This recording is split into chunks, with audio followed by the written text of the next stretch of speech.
गुरु के नगरिया चलो, गुरु के नगरिया दुनिया से नाता तोड़ के चलो, बाबा के नगरिया दुनिया से नाता तोड़ के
कोई हाथ कोई पाँव पकड़ के करने लगी सवारी उठाए चारी कहरे मोहब्बत राम राम उठाए चारी कहरे मोहब्बत राम राम बोल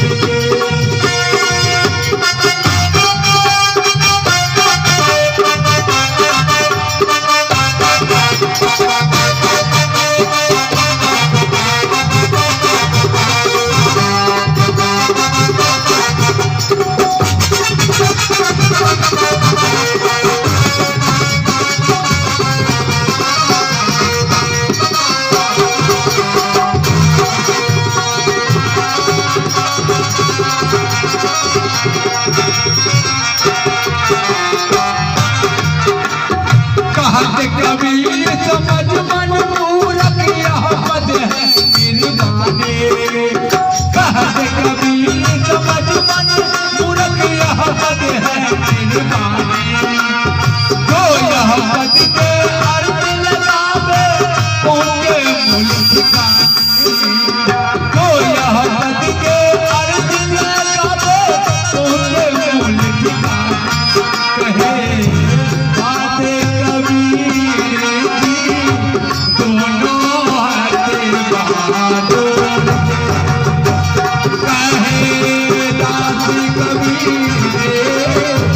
दोनों